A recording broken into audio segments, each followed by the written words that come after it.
Pero gracias a Dios, contentos, animados, feliz de poder estar aquí en tu programa. Me encanta, soy amiga del café, me fascina el café, entonces cuando me dijiste tomémonos un café, pues por supuesto que el café. Yo le decía a nuestros oyentes que hoy vamos a hablar del hombre del futuro. Alex, cuéntanos de qué trata esto de cómo será el hombre del futuro.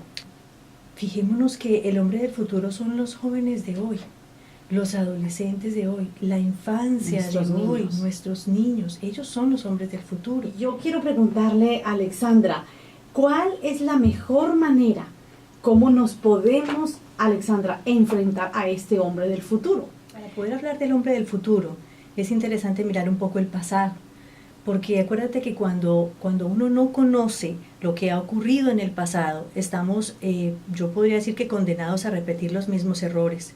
Entonces es importante echar una mirada atrás. Hace muchos años atrás, la medicina era digamos, algo muy rudimentario.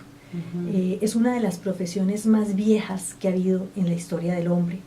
A comienzos del siglo XII, XIII, no existía la profesión como tal de medicina, no existía el título de médico, sino era, si nos íbamos a la parte de los indígenas o de aquellas curanderos. Exactamente. En las tribus ellos tenían los chamanes, que eran aquellas personas especiales que se les tenía un concepto de ser como dotados de alguna don especial para poder curar a las personas. Y ellos preparaban sus plantas, hacían unos rituales alrededor de las personas que se enfermaban de su tribu y invocaban a los espíritus y invocaban la creación, cantos y bailes para sanar a estas personas. Empezamos a ver que ya mucho más adelante empiezan a haber conceptos de lo que es una enfermedad. ¿Por qué se produce la enfermedad? Y se creía que era algo impuro que entraba en el cuerpo del ser humano y lo contaminaba. Entonces, en ese sentido, decían hay que sacar eso impuro que ha entrado en el cuerpo. Y ellos empezaban a notar que habían a veces enfermedades que producían malos olores, que producían llagas, úlceras. Entonces decían, esto entró por algún lado, hay que sacarlo. Y la manera como ellos lo hacían era a través de métodos bastante rudimentarios e inclusive mortales, pero era la manera como ellos concebían el concepto de la medicina. Hacia el siglo XVIII, más o menos, empieza a evolucionar cada vez más o menos del siglo XIV, XV, empieza a evolucionar más y empiezan a aparecer los primeros como médicos, como para aquellas personas que querían conocer un poco más del cuerpo, del ser humano, y empezaron a hacer a escondidas necropsias, autopsias, para empezar a mirar qué había en el interior del cuerpo para poder entrar más a fondo. Bueno, así fue pasando y aparece en el siglo XVIII, que es lo que me apasiona a mí y que ha sido un complemento para mi vida como médico y en mi formación que tuve en Colombia como médico, y es la medicina homeopática, que fue creada o fue descubierta por un doctor alemán que fue el doctor Samuel Hahnemann, y encontró que cuando tú buscas ciertas plantas, las plantas producen ciertos síntomas en las personas que las toman cuando son hechas de una manera particular. Y ahí encontró que habían plantas que si se ingerían producían unos síntomas que curaban. Y él así accidentalmente empezó a probarlas, se dio cuenta que la planta que probaba producía los síntomas de la malaria. Y se dio cuenta que esa planta la utilizaban para curar la malaria. Entonces el hombre decía, pero ¿cómo así que si yo me tomo una planta, un medicamento que me produce los síntomas de la malaria, me va a curar de la malaria?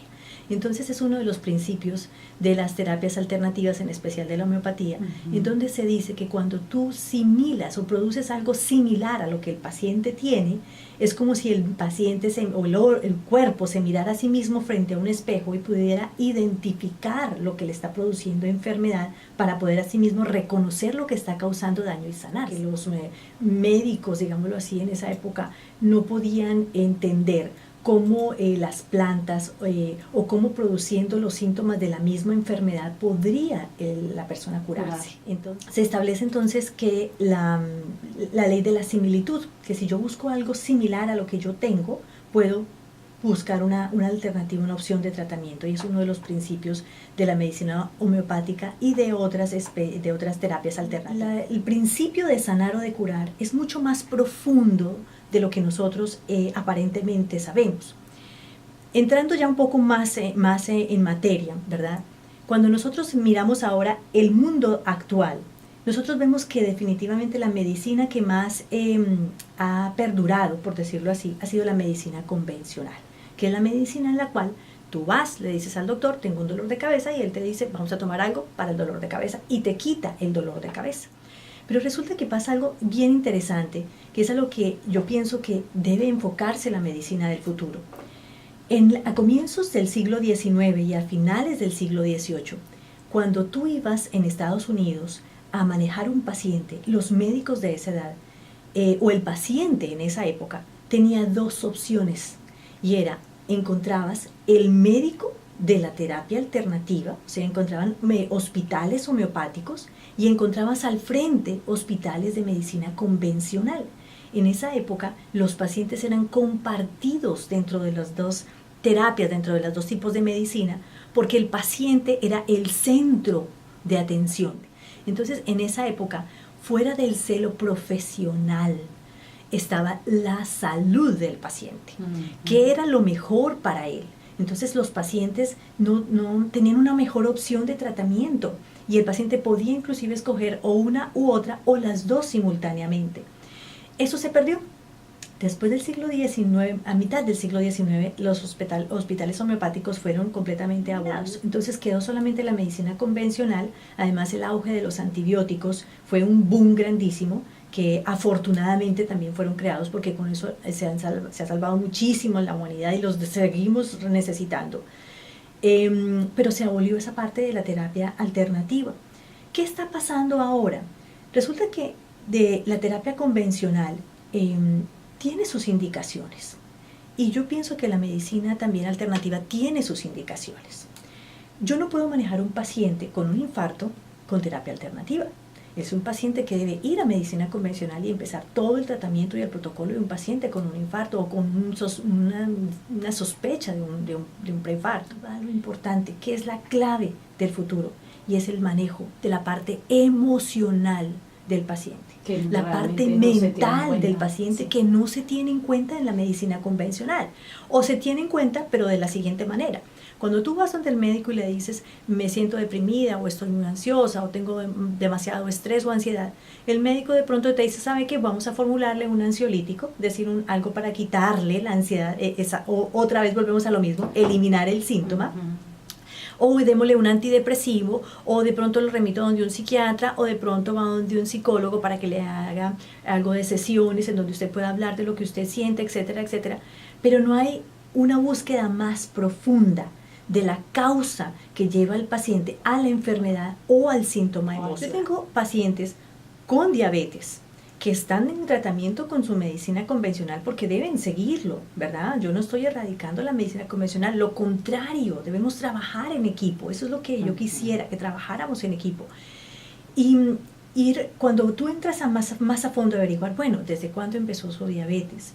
El paciente puede decir, no sé, hace 3 años, hace 2 años. Cuando tú empiezas a mirar alrededor de la vida de ese paciente, ¿qué ocurría alrededor de esos 2 o 3 años cuando la enfermedad empezó? O quizás un poco antes, te das cuenta que ha habido una situación de estrés, de ansiedad, un evento traumático, la muerte de un familiar, migraron a Canadá. ¿Cuántas cosas no pueden pasar? Sí. Entonces, resulta que hemos desligado nuestra parte corporal de nuestra parte emocional. Y el ser humano es emociones. Y ahí es donde pienso que la medicina convencional debe darle paso a las terapias alternativas.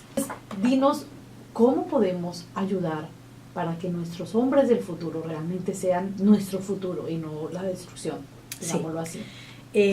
Mira, es bien importante tenerlo en cuenta.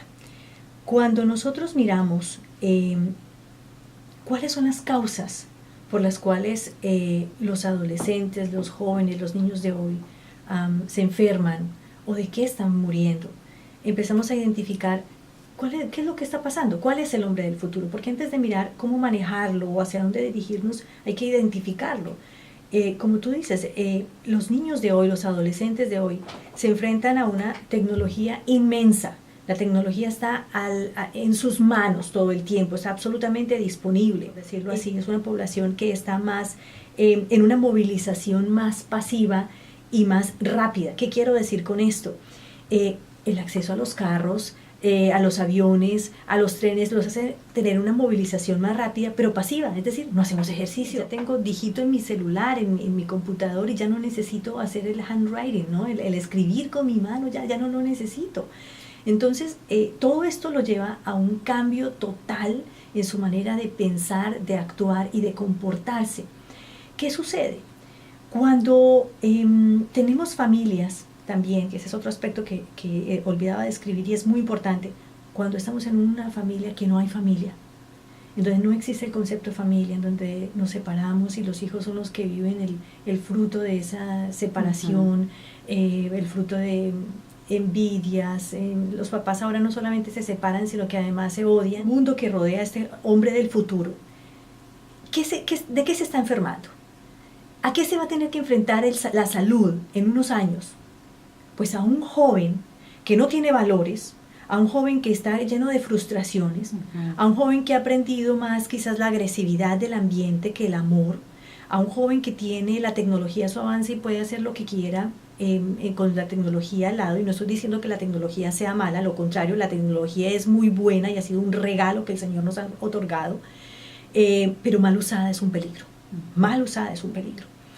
Entonces, ¿qué pasa con estos jóvenes? Encontramos los muchachos que ante la desesperación de una familia que está destruida o ante una presión, soledad o una presión del medio ambiente, se desesperan. Y no, ¿quién les enseña a manejar la depresión? ¿Quién les enseña a manejar la ansiedad? ¿Quién les enseña a manejar la frustración de un muchacho que quiere salir adelante pero no encuentra los medios para poder salir adelante? Pues, si yo no le enseño que hay valores, que si no me siento con él a hablar, a reforzar esa parte emocional de ese joven, pues es un muchacho que se va a frustrar, que no va a encontrar una salida, y son los que desafortunadamente pierden la vida, se suicidan. Y aquí es donde viene el manejo del paciente con este tipo de enfermedades. Las terapias alternativas buscan brindar esa solución que nosotros no encontramos en el medio en el cual nos movemos. Y es el manejo de esa parte del emocional del individuo. Es brindarle el manejo de la emoción, de la ansiedad, la irritabilidad, la rabia, la ira, la depresión. Nosotros tenemos el concepto de que a veces manejar la parte emocional es de los locos, o a veces manejar la parte emocional es para el que da pena de pronto, ¿no? A veces no nos atrevemos a hablar de esto, pero es la manera de enfrentar el paciente del futuro, el hombre del futuro, manejando integralmente al individuo, su parte corporal con su parte mental y su parte emocional, para tener un individuo estable, capaz de enfrentar los retos que la vida le ponga. Afortunadamente, como decía esto al comienzo del programa, se está despertando una conciencia, y es el movimiento de la medicina integral, que es lo que yo hago en la clínica donde nosotros trabajamos. Es manejar el paciente en todos sus aspectos. Son profesionales naturópatas, homeópatas, profesionales de nutrición, en donde buscamos ver integralmente el individuo. Aquí en Hamilton, Los Marina, estamos ubicados ahí en la intersección de Upper James con Mohawk, la 845 Upper James Street, Upper James Street, la oficina 236. Es una invitación a que miremos más integralmente lo que estamos haciendo. Bueno, yo quisiera decirles que la medicina debe ser una herramienta en donde se establezca una relación entre el profesional de la salud y el paciente, basado en la confianza, en la credibilidad, en el conocimiento y en el respeto mutuo. Pienso que esa es la medicina que debe existir.